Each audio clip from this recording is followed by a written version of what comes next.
Juro lealtad y valentía a Adolf Hitler como Führer y como canciller del Reich alemán. Me inclino ante él y ante mis superiores a los que debo obediencia hasta la muerte. Que Dios me ayude. Juramento al Führer, 1933.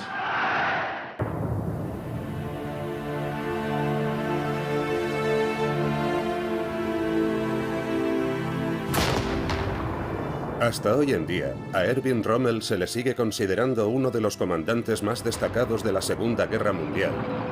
Y se sigue haciendo referencia a él como el zorro del desierto por su audaz iniciativa en los campos de batalla del norte de África. El legado y el destino final de Rommel estuvieron marcados por su determinación de hacer algo que muy pocos generales se habrían planteado en su lugar: decirle la verdad a Adolf Hitler sin ambajes sobre la situación de la guerra. El hijo de Erwin Rommel, Manfred, fue testigo de la cambiante relación de su padre con Hitler. Llegado el día, a Rommel su sinceridad le costaría muy cara.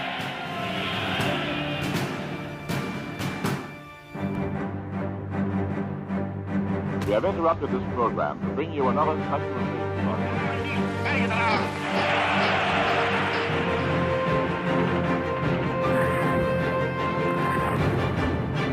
Rommel, el soldado, su hijo y Hitler.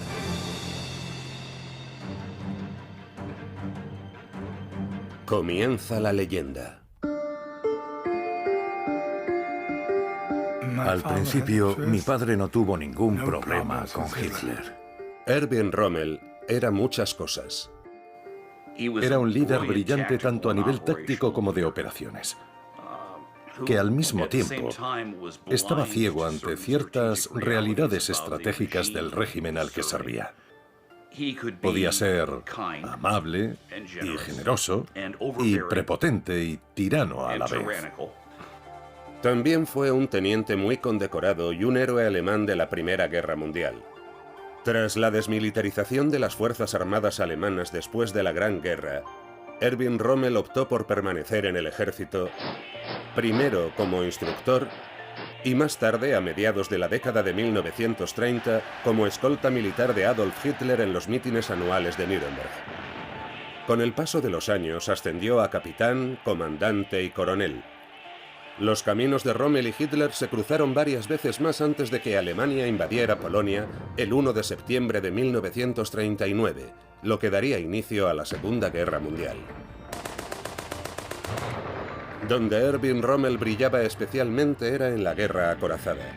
En 1940, Hitler le dio a Rommel el mando de la 7ª División Panzer alemana, la división de carros de combate.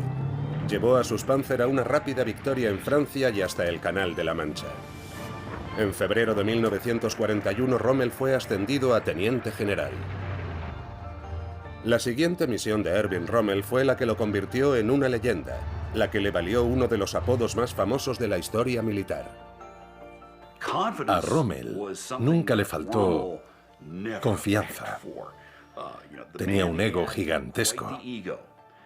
Como se suele decir, no es fanfarronear si lo puedes demostrar. El mal acecha en las sombras.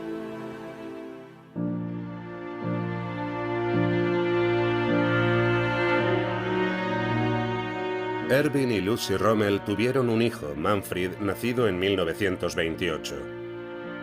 Manfred Rommel, como la mayoría de los jóvenes de la Alemania nazi, acabó viéndose arrastrado por la Segunda Guerra Mundial, así como por la sombra de su famoso padre. Era un buen padre y un buen marido. Era admirable. El ascenso de Adolf Hitler a canciller y a partir de 1933 a presidente de Alemania dio un giro a la vida de Rommel en muchos sentidos. Lo que esta pequeña familia alemana no podía prever era que su nuevo Führer había puesto sus miras en la conquista del mundo y en la pureza racial. Su discurso. Alles, was ihr durch mich, es was ich bin, bin ich nur durch euch allein. Todos los cancilleres de Europa.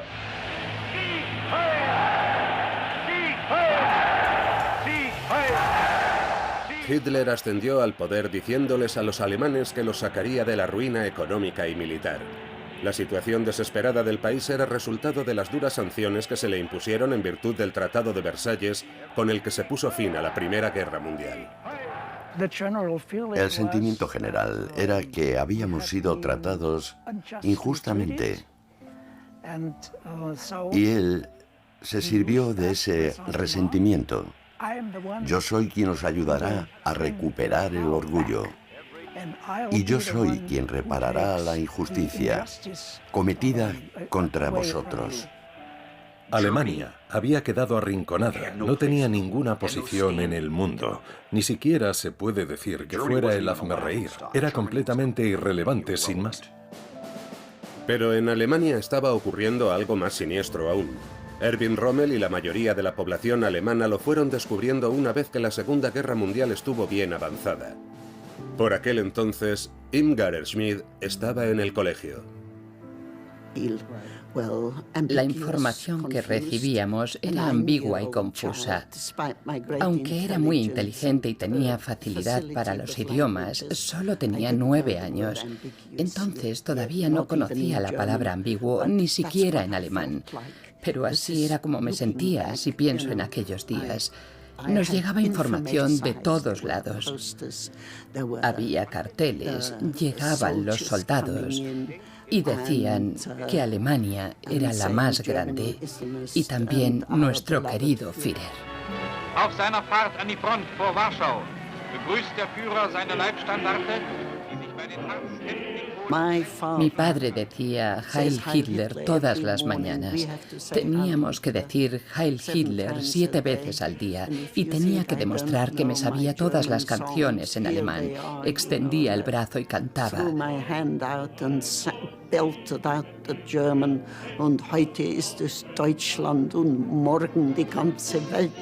Esa que decía, hoy es Alemania, mañana el mundo entero. El comandante favorito de Hitler.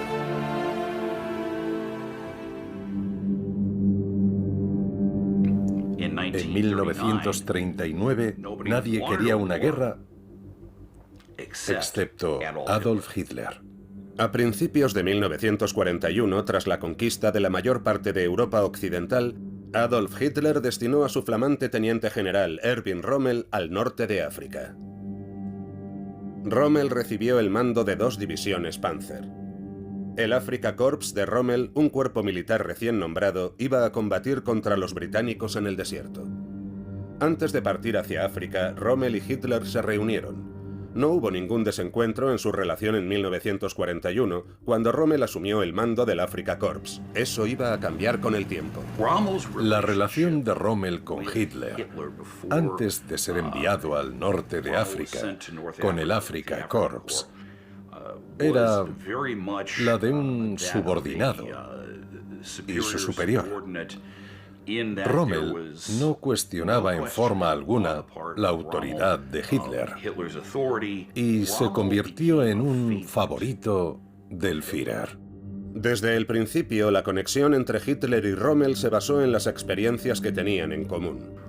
Rommel era un soldado de combate, como lo había sido Hitler en la Primera Guerra Mundial. Manfred Rommel, que aún no era un adolescente, se preguntaba si volvería a ver a su padre. La relación entre Erwin Rommel y su hijo Manfred fue, en muchos sentidos, una relación padre-hijo muy clásica, en la que el padre quiere que el hijo sea de una manera que se convierta en un tipo de hombre, de individuo muy determinado. Y el hijo tiene una idea muy distinta. Erwin Rommel no tuvo reparos en contarle a Manfred sus recelos sobre la dirección que estaba tomando la guerra. Y trató de darle todos los consejos paternales que pudo. Tormentas de arena, balas y un héroe.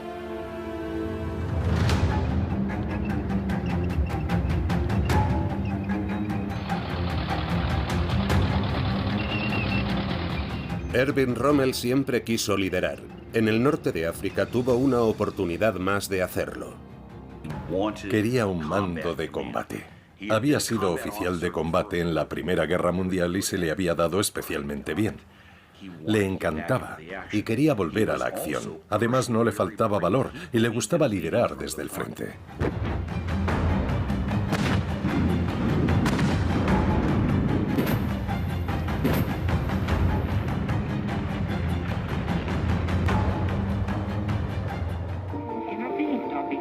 En 1941, los descifradores ingleses ya habían averiguado cuál era el código secreto alemán, el famoso Enigma. Los británicos leían los planes militares alemanes según se enviaban desde Berlín. Mi padre nunca pensó que fueran capaces de descifrar un código tan difícil. Los alemanes creían que a sus enemigos les costaría años descifrar un solo mensaje del sistema Enigma.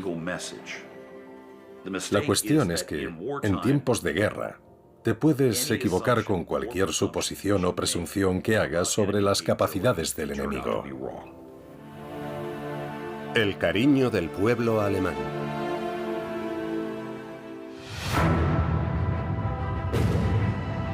En el norte de África, al igual que en Francia, Erwin Rommel se encargó de dirigir los carros de combate y a los soldados alemanes e italianos desde el frente. El hecho de que comandara su división en plena línea de fuego le hizo ganarse el respeto de sus tropas. Con su ataque, consiguió que las fuerzas alemanas e italianas recuperaran Libia en menos de 2 semanas. Las victorias se sucedieron rápidamente en el norte de África. Casi inmediatamente Rommel comenzó a expulsar al ejército británico de los principales bastiones del desierto a lo largo de 1941. Las primeras victorias en el desierto occidental del norte de África de aquel Rommel tan agresivo y audaz le hicieron ganar más puntos con Adolf Hitler. El Führer pensó que los ciudadanos necesitaban conocer mejor a uno de sus comandantes de campo más exitosos, así que lo ascendió a mariscal de campo. El ministro de propaganda nazi, Joseph Goebbels, recibió la orden de convertir a Erwin Rommel en un héroe.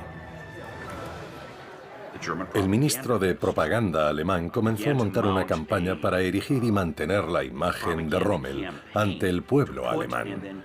Rommel era un hombre apuesto, no venía mal que fuera fotogénico y tampoco le perjudicó que supiera hablar bien. Rommel se convirtió en la imagen de los carteles de la Wehrmacht.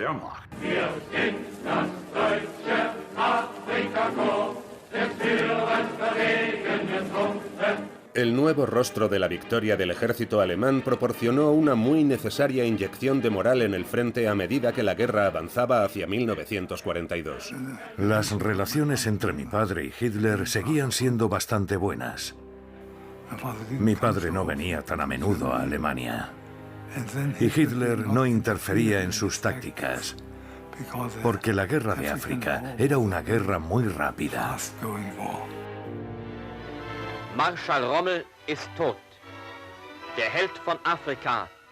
La racha de éxitos de Rommel en el norte de África le había hecho granjearse libertades de las que no disfrutaban los generales alemanes en otras partes del mundo, sobre todo los que comandaban las tropas en Rusia, por donde Alemania había empezado a invadir la Unión Soviética en 1941. El zorro del desierto, apodo con el que los británicos le habían bautizado a causa de su ingenio y audacia, tenía más libertad en sus movimientos debido a sus anteriores victorias. Cuando llegaban órdenes del Estado Mayor nazi que a Rommel no le gustaban, las destruía y las cumplía a su manera. Eso desconcertaba a los británicos, que seguían leyendo los mensajes codificados de los alemanes que les indicaban dónde se libraría la siguiente batalla. Los británicos esperaban que siguiera las órdenes que leían por cortesía de Ultra, pero Rommel casi en cuanto las recibía tiraba las órdenes por la ventana y lo hacía todo a su manera.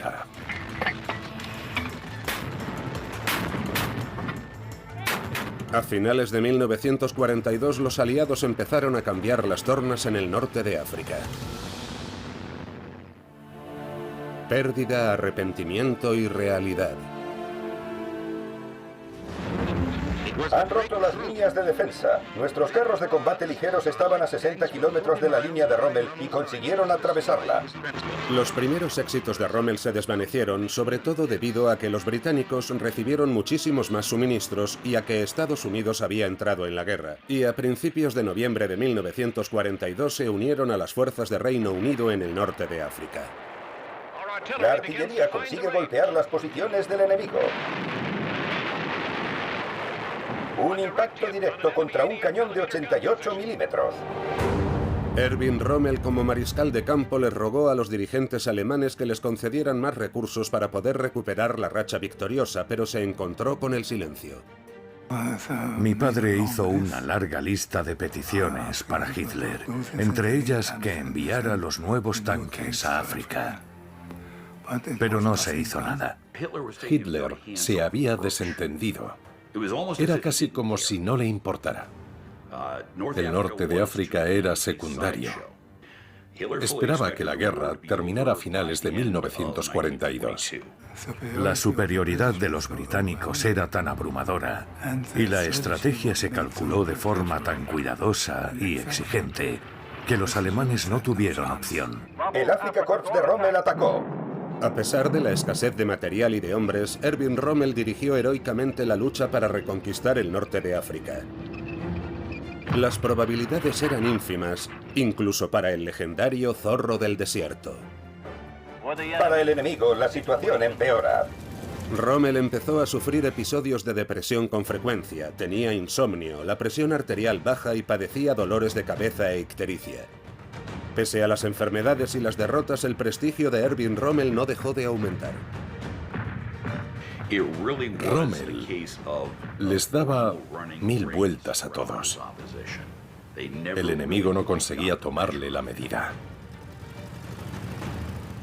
Hasta que llegó un punto en el que se vio tan absolutamente superado en número de hombres y recursos materiales que no pudo detener el avance de los aliados.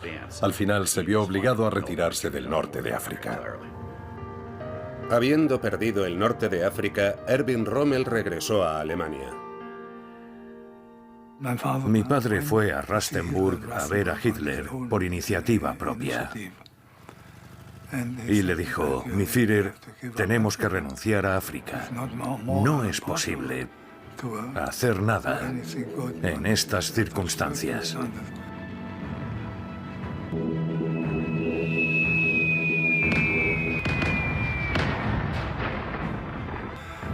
Y entonces Hitler, muy antipático, le preguntó: ¿cuántos fusiles tenéis en el ejército? Mi padre le contestó: no los he contado.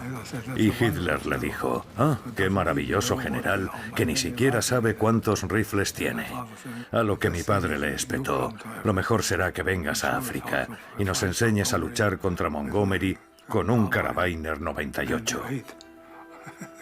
Entonces Hitler le dijo: sal de aquí ahora mismo.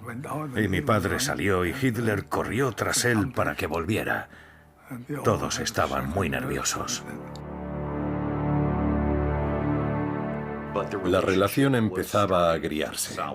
En la primavera de 1943, Rommel empezó a sentir que sus tropas en el norte de África habían sido sacrificadas innecesariamente. Empezó a crecer en él el sentimiento de que le había traicionado. Pero cuando Rommel estaba en su presencia, el tremendo carisma de Hitler contrarrestaba, al menos temporalmente, las dudas que Rommel empezaba a tener. Grietas en los cimientos. En mayo de 1943, 130.000 alemanes e italianos se rindieron en el norte de África, lo que supuso el fin de la lucha del eje en esa zona. Muchos historiadores creen que fue en esa época cuando Erwin Rommel empezó a enterarse de las ejecuciones y los asesinatos en masa de prisioneros de guerra y civiles rusos. Hasta finales de 1943, Rommel no empezó a saber de los excesos cometidos, no solo por las SS, sino también por la Wehrmacht en el frente oriental. Y empezó a oír los rumores sobre los campos de concentración, los campos de exterminio, la solución final.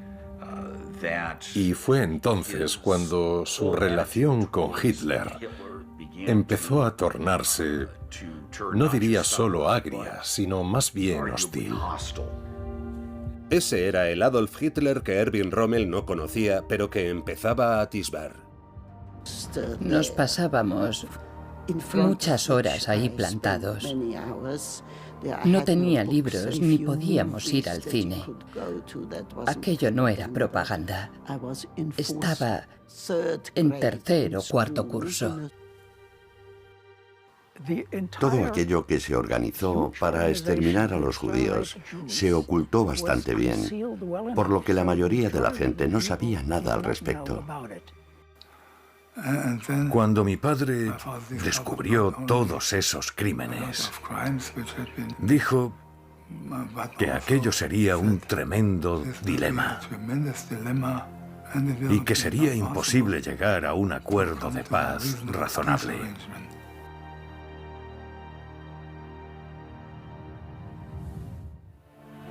El muro atlántico no es más que propaganda.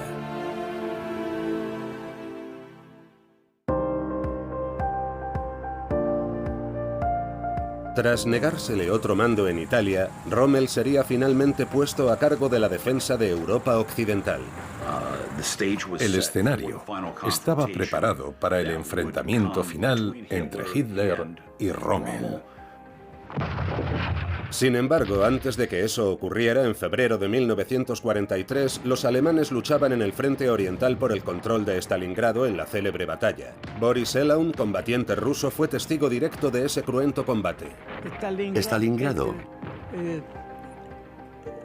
era el punto más importante de la línea de defensa de la Unión Soviética.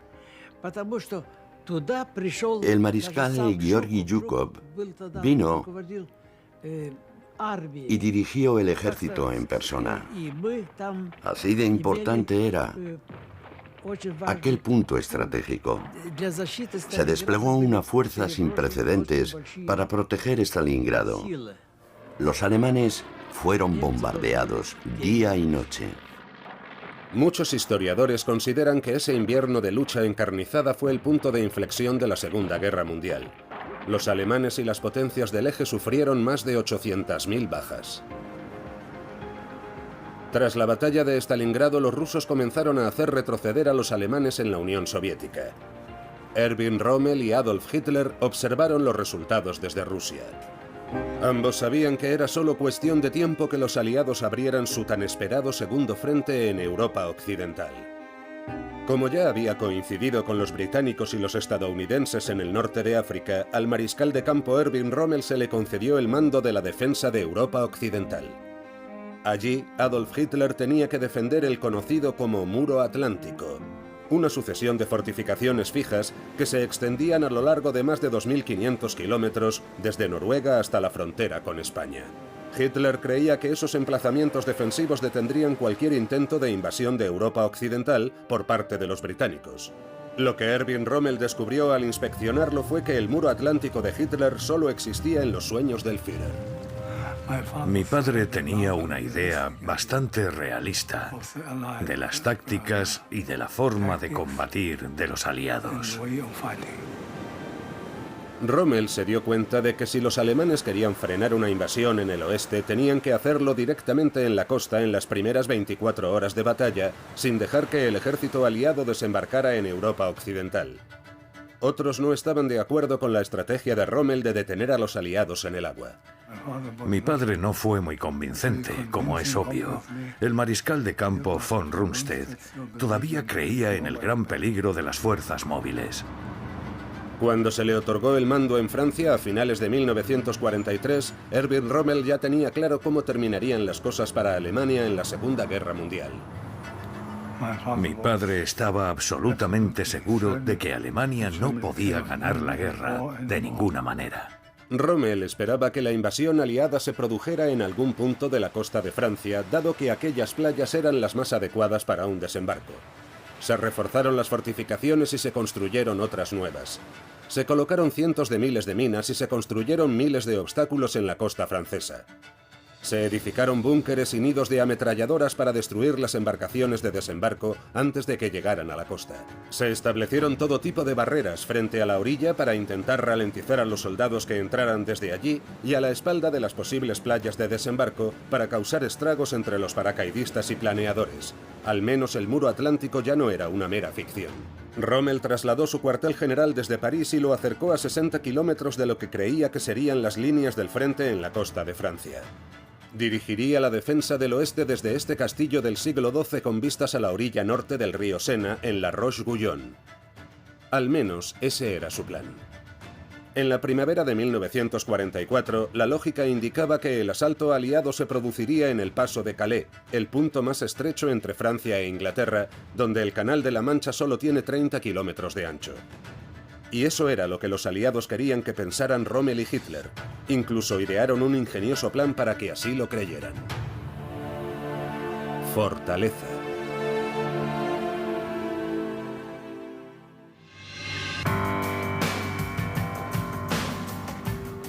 Una de las grandes historias de la Segunda Guerra Mundial, que es poco conocida, es la llamada Operación Fortaleza. Se creó un ejército aliado de soldados, carros de combate, camiones y tráfico de comunicaciones en Inglaterra. Todo falso. Diseñado exclusivamente para indicar que se iba a iniciar una invasión aliada que desembarcaría en Calais, a 240 millas al noreste de la costa de Normandía. Los alemanes no tenían medios para averiguar si aquello era cierto o no. Fue una labor tan compleja y detallada, y con el mismo grado de precisión como la que se puso en marcha para la Operación Overlord, la del desembarco real en Normandía. En la Operación Fortaleza incluso se coordinaron cuidadosamente las actividades de la resistencia francesa para crear la impresión de que el desembarco se iba a producir en el paso de Calais. Hitler picó el anzuelo. Si hubieran seguido pensando lo que intuyeron inicialmente, que el desembarco se iba a producir en Normandía, podrían haber reforzado más las defensas allí. Rommel también cayó en la trampa, como la mayoría de los oficiales alemanes de alto rango. Adolf Hitler creía que Erwin Rommel y el muro atlántico detendrían a los aliados allí donde se produjera la invasión. Sin embargo, el Führer no visitó ni una sola vez ninguna de las fortificaciones de la costa francesa para comprobarlo por sí mismo. Cuando Rommel tomó el mando, fue como una sacudida de electricidad. En realidad era el muro atlántico de Rommel. Si se le daba el mando del muro atlántico, iba a asegurarse de que fuese un muro en el Atlántico. Iba a hacer todo lo posible para detener a los aliados a la orilla del agua y no dejar que pusieran un pie en la Europa ocupada.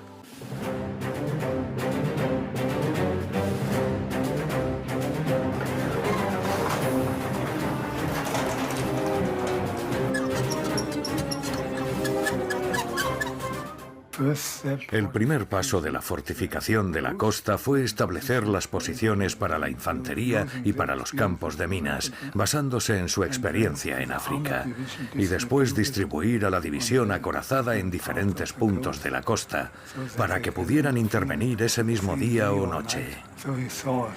Vio una cierta oportunidad para compensar la inexistencia de la marina alemana y la debilidad de la fuerza aérea. Y también estaba convencido de que no era posible emprender batallas móviles de la envergadura de las de 1940, porque los británicos y los estadounidenses tenían tal superioridad en el aire que habrían dejado clavados a los blindados alemanes y no tendrían ninguna posibilidad. Se estaba reforzando el muro atlántico. Ante la idea de que los aliados pretendían atacar directamente a través del Canal de la Mancha en su punto más estrecho, el enemigo estableció numerosas fuerzas en la zona y fortificó fuertemente la línea de costa del Paso de Calais. Esperaba tener 6 millones de minas colocadas para cuando el muro estuviera terminado y llegaran los aliados. De esos 6 millones, solo consiguió colocar 2. Pero entrenó a las tropas. Hacían maniobras constantemente. Cuando no estaban cavando trincheras, construyendo búnkeres y colocando minas, estaban entrenando. Rommel hizo de Rommel. Fue capaz no solo de movilizar a las tropas, sino de conseguir que el muro atlántico, que no era nada parecido a lo que se suponía que tenía que ser cuando se lo encontró, se convirtiera en uno de los sistemas defensivos más formidables jamás empleados en la guerra moderna.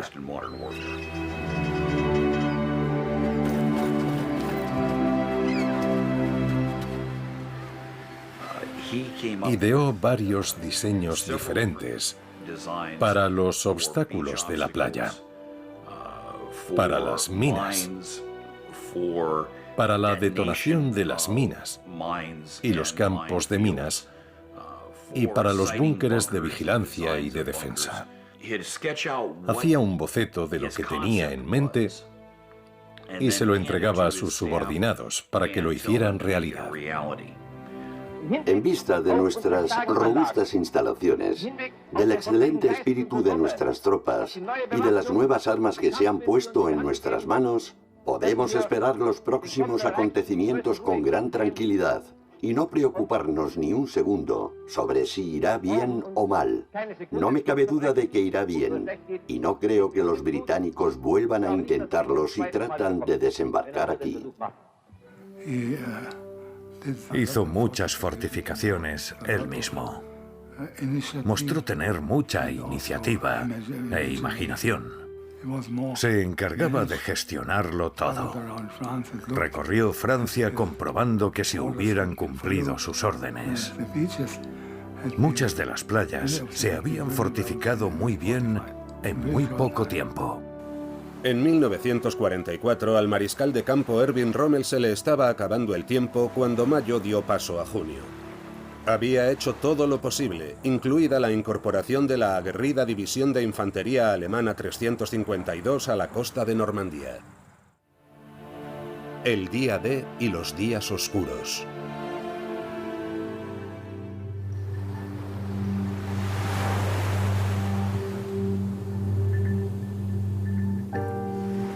A principios de junio de 1944, Rommel tenía una gran ventaja. Conocía las tácticas que los aliados habían utilizado en anteriores desembarcos en el norte de África, Sicilia e Italia, sobre todo el hecho de que se fijaban mucho en los informes meteorológicos. En el Canal de la Mancha, el mes de junio suele ser particularmente desapacible. Según lo esperado, el tiempo a principios de junio de 1944 en la costa francesa del Canal de la Mancha iba a ser muy ventoso, muy húmedo y previsiblemente desagradable.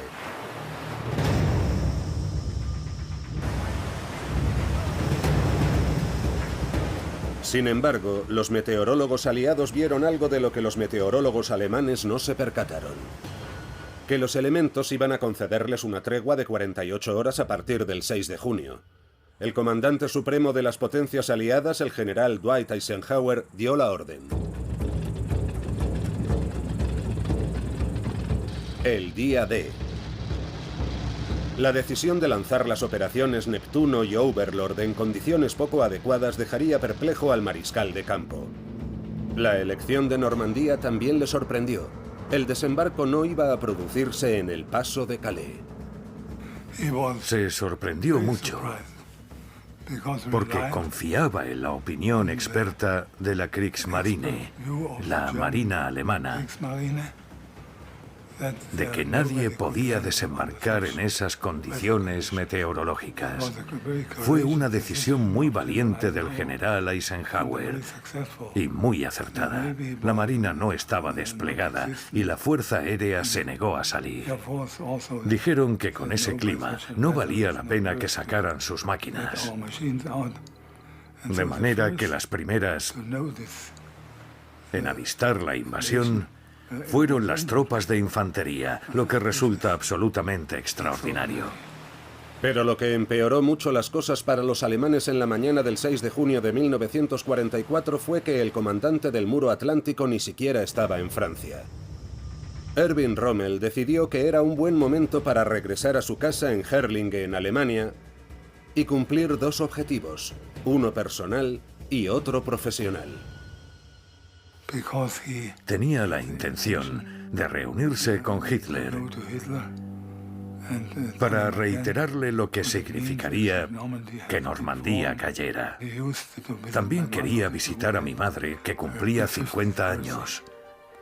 Así que el 6 de junio, mi padre estaba en nuestra casa, cerca de Ulm. A las 6:20 de la mañana del 6 de junio, el teléfono sonó en la casa de Rommel en Alemania. 17.000 aviones, 7.000 barcos y casi 160.000 soldados aliados se aproximaban a Normandía o estaban ya a poca distancia de la costa. Interrumpimos este programa para traerles una nueva emisión especial sobre la invasión.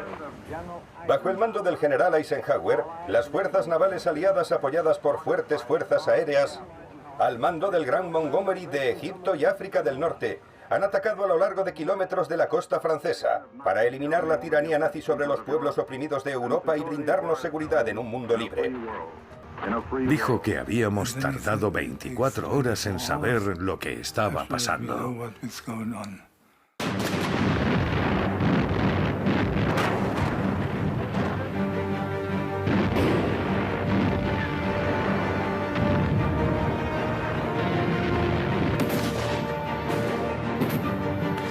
Y ahí fue cuando mi padre empezó a pensar que no solo iban a perder esa batalla, sino también la guerra. Aquel 6 de junio, Manfred Rommel también estaba en casa con su padre. El joven adolescente había sido llamado a filas e iba a incorporarse a la Luftwaffe alemana como ayudante de la defensa antiaérea. Tuve la oportunidad de ver a mi padre. Y fui uno de los primeros alemanes que supo que la invasión había comenzado.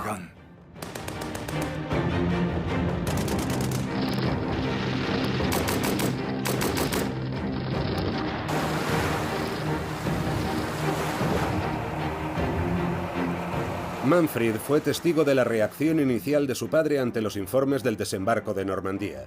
También de su frustración por no poder volver a su cuartel general en La Roche-Guyon en ese momento decisivo de la historia.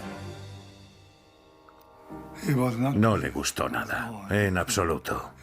Dijo que tendría que haber estado en Francia y que todavía no tenía claro qué estaba pasando. En el cuartel general de mi padre y del general Gerd von Rundstedt seguían dudando si ese era el verdadero desembarco. Pero eso cambió en una hora. Y mi padre empezó a llamar a su chofer y a prepararse para partir hacia Francia. Y dijo que era muy doloroso que estuvieran desembarcando mientras él no estaba allí. Tras recibir más informes de su jefe de Estado Mayor, Hans Speidel, Erwin Rommel salió en coche de Herrlinge, en Alemania, rumbo a Francia alrededor de las 10:30 de la mañana del 6 de junio. El mariscal de campo llegó a La Roche-Guyon alrededor de las 9 de la noche. Aquella mañana se pensaba que Normandía era solo una distracción, que el verdadero ataque vendría en el paso de Calais. El plan de engaño de la Operación Fortaleza había sido un éxito rotundo. Funcionó tan bien que la 15ª División del ejército alemán permaneció en Calais, esperando hasta bien entrado julio una invasión que nunca llegó. Los aliados mantuvieron el dominio de los cielos e impidieron que los carros de combate alemanes y su infantería de reserva pudieran responder de forma inmediata durante el día D y los días siguientes, tal y como había predicho Rommel. Se bombardean las carreteras que los nazis utilizan para traer refuerzos hacia nuestra mayor cabeza de playa en la costa, a 16 kilómetros de distancia. Sabían perfectamente dónde estaban situados los alemanes. Además de ganar la batalla aérea, las armadas estadounidense y británica se habían hecho con el control de la costa del canal. El alcance de sus grandes cañones llegaba hasta el interior. Algunos comandantes en Alemania decían que era imposible que los alcanzaran a una distancia de 30 kilómetros. Fue determinante para que se hicieran con la costa.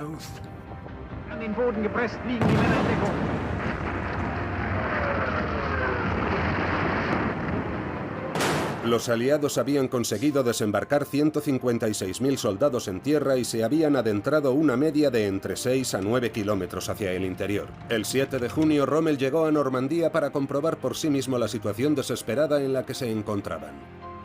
Mi padre analizó la situación y volvió a su cuartel general. Aunque les costó 10.000 bajas, los aliados consiguieron establecer la cabeza de playa. Una semana después del día D, Erwin Rommel sabía perfectamente que la guerra en Europa Occidental estaba perdida. El Führer no apreció la franqueza con la que Rommel le habló de la situación en Normandía en la reunión que mantuvieron el 15 de junio.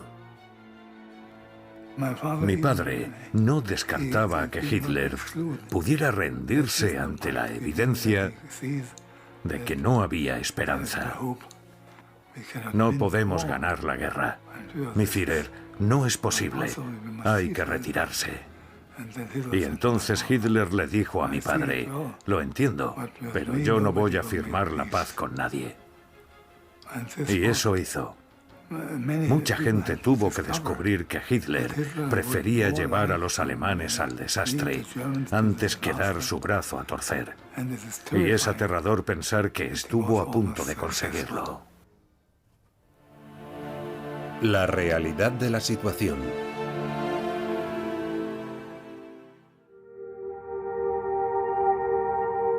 Erwin Rommel sabía desde el principio que todas aquellas minas, los obstáculos, las fortificaciones y la infantería no podrían detener el ataque de los aliados. Rommel sabía que si la alianza anglo-estadounidense establecía la cabeza de playa, les habrían asestado el golpe definitivo. A medida que la batalla de Normandía se intensificaba, Erwin Rommel se daba cuenta de que la única manera de salvar a Alemania era que Hitler acordara una tregua con los estadounidenses y los británicos. Estábamos en una situación muy comprometida. Mi padre estaba convencido de que los alemanes no tenían ninguna posibilidad de ganar la batalla en las playas. La guerra estaba perdida. Los aliados estaban en una posición en la que no les hacía falta conceder nada a los alemanes. Hitler tenía que desaparecer. Y lo único que se podía hacer, lo único bueno que un general alemán podía hacer, era rendirse. Rommel le aconsejó a Hitler que firmara la paz. Incluso aunque significara que tuviera que renunciar al cargo de Führer, de jefe del Estado. Los aliados no querían negociar con Hitler, y Hitler había manifestado abiertamente que no negociaría con nadie. En tal caso era el momento de que Hitler se hiciera a un lado. Y como dijo Rommel, había que considerar la situación convenientemente. La franqueza de Erwin Rommel con Hitler alcanzó su punto álgido el 15 de julio de 1944. Le escribió una carta de 3 páginas en la que le decía que la guerra en el oeste estaba perdida y, en pocas palabras, que el Führer de Alemania debía pedir la paz en el oeste. Poner fin a la lucha en Europa Occidental también permitiría a Alemania dedicar más recursos para defenderse de los rusos que se acercaban rápidamente por el este.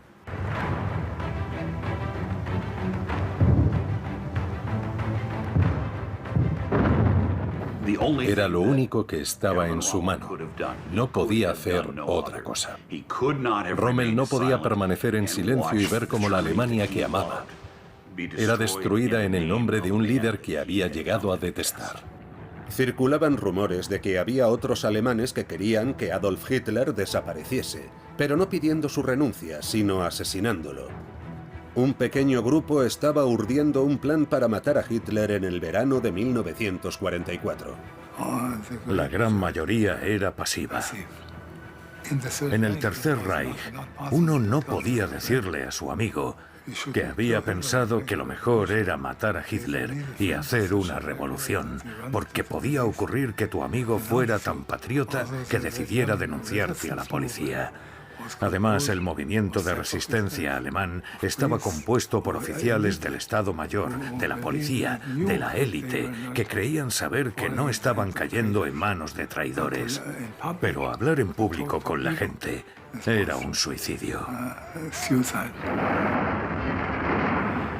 La guerra ya no tenía nada que ver con Alemania. Se había transformado en una guerra contra Adolf Hitler. Y en ese momento, en opinión de Rommel, la guerra se llenó de maldad y Hitler se volvió malvado con ella. Porque ya no estaba pensando en el bien general de Alemania. Estaba utilizando a Alemania para mantenerse en el poder. La luna de miel había terminado hacía mucho y se acercaba el momento del divorcio. ¿Estaba involucrado o no?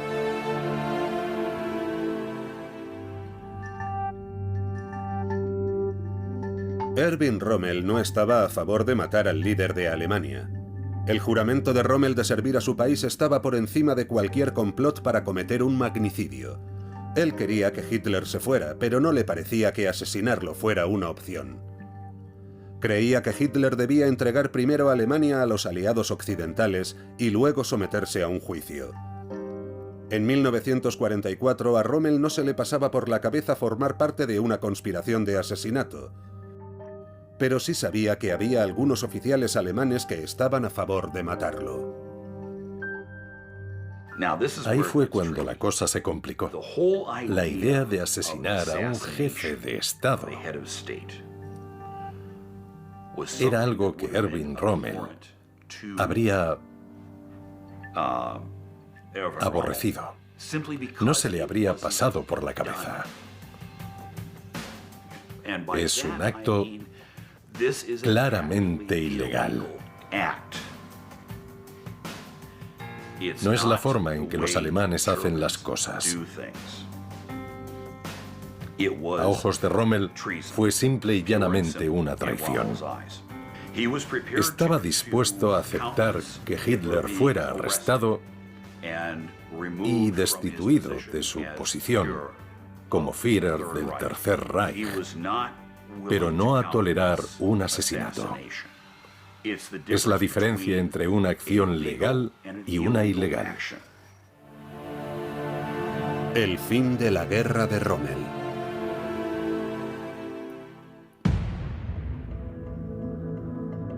El 17 de julio de 1944, mientras regresaba a la Roche-Guyon de una conferencia, dos Spitfires británicos alcanzaron el coche oficial de Erwin Rommel cerca de la ciudad francesa de Saint-Germain-de-Montgomery. El coche se salió de la carretera y cayó en la cuneta. Como consecuencia, Rommel, que iba sentado en el asiento delantero, salió despedido contra el marco del parabrisas y se destrozó el lado izquierdo de la cara. Quedó casi desfigurado. Cuando llegó al hospital, supuse que moriría esa misma noche. El conductor no sobrevivió, pero mi padre sí. Y ese fue el final de su carrera militar. Tenía el pómulo y la órbita del ojo izquierdo aplastados y una fractura de cráneo. Sorprendentemente, no pareció afectarle psicológicamente. Seguía muy alerta y consciente, pero ya no pudo volver al campo de batalla, nunca más. Fue relevado del mando por razones médicas. Y aquel episodio marcó el final de su carrera de combate. Al parecer, Antes de sufrir ese accidente, el 17 de julio, Erwin Rommel había estado estudiando un plan alternativo para poner fin a la guerra en Europa Occidental lo antes posible. Rommel estaba decidido a tomar cartas en el asunto y tratar él mismo con los aliados si Hitler no lo hacía. Intentó conseguir que el ejército se rindiera. Pero no le dio tiempo, porque el 17 de julio fue alcanzado por las balas y granadas de 2 cazas británicos y quedó fuera de combate. Así ha quedado la sala de operaciones del cuartel general de Hitler tras el atentado contra el Führer. Hay muchas conjeturas sobre si consiguió escapar o sucumbió más tarde a sus heridas. El plan para asesinar a Adolf Hitler el 20 de julio de 1944 en la guarida del Lobo, que era como se conocía al cuartel general del Führer en Rastenburg, en Prusia Oriental, fracasó. Se juzgó y ejecutó a más de 5.000 personas por haber participado en el atentado contra la vida de Hitler. La mayoría no estaban involucrados de ninguna manera, pero aquello permitió a Hitler eliminar a muchos de los que consideraba no leales. Uno de los que estaban en su lista era el que había llegado a ser su mariscal de campo favorito. A Rommel, Hitler nunca le concedería un juicio público. Rommel era culpable de decirle la verdad al Führer. Lo de menos era si había formado parte del complot para matarlo. A ojos de Hitler, había cometido traición por el hecho de haber mostrado una actitud derrotista. El mariscal de campo debe pagar.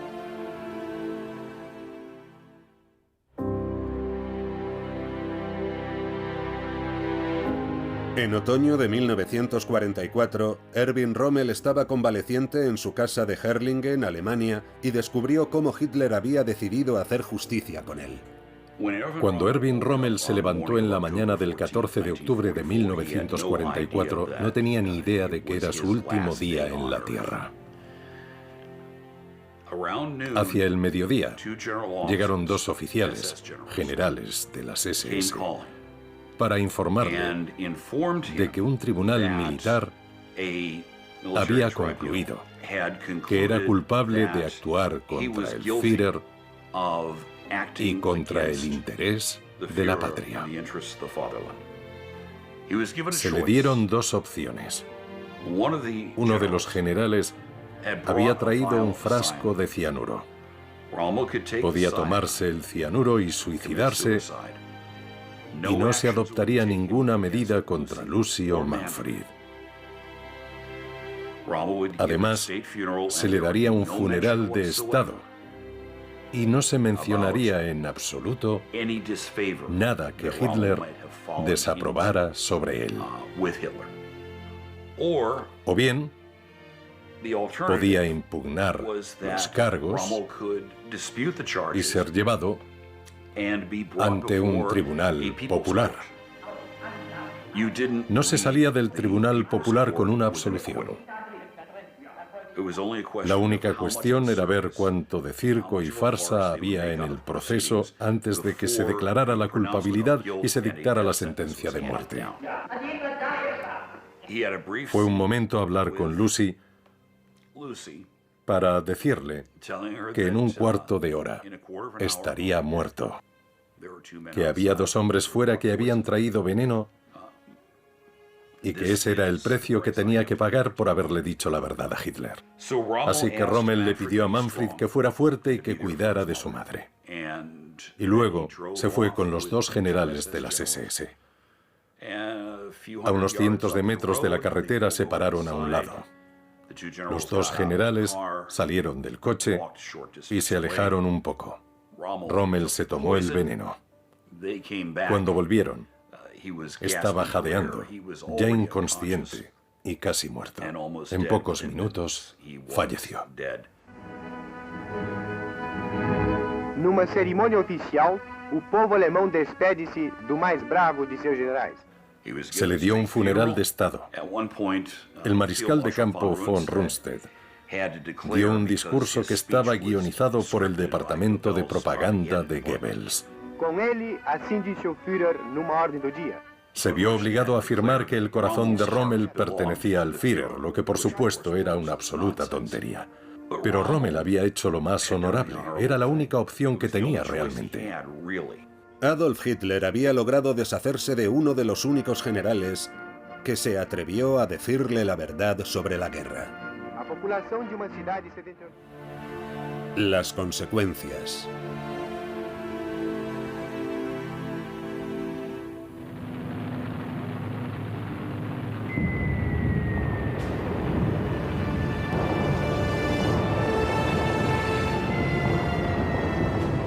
Tras la muerte de Rommel, Hitler llevó a Alemania a la ruina casi total antes de suicidarse en su búnker de Berlín el 30 de abril de 1945.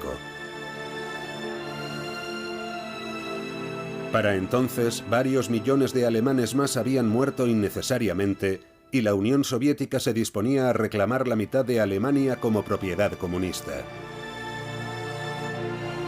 El que fuera el mariscal de campo más célebre de Alemania había demostrado tener razón al final. Erwin Rommel había pagado con su vida sus proféticas palabras y su absoluta sinceridad. Lucy Rommel nunca se volvió a casar. Murió en Stuttgart, Alemania, el 26 de septiembre de 1971. Manfred Rommel fue dado de baja de la Luftwaffe alemana casi al final de la guerra. Se hizo abogado, trabajó para el gobierno del Estado Federado de Baden-Württemberg y fue elegido alcalde de Stuttgart, Alemania, en 1974. Ocupó la alcaldía durante 22 años, se casó y no tuvo hijos. Manfred Rommel falleció en Stuttgart el 7 de noviembre de 2013 a la edad de 84 años. Erwin Rommel fue incinerado y sus cenizas se enterraron en un rincón del cementerio de la Iglesia Comunitaria de San Andrés, la iglesia del pueblo de Herrlingen, Alemania. Está enterrado junto a su esposa Lucy.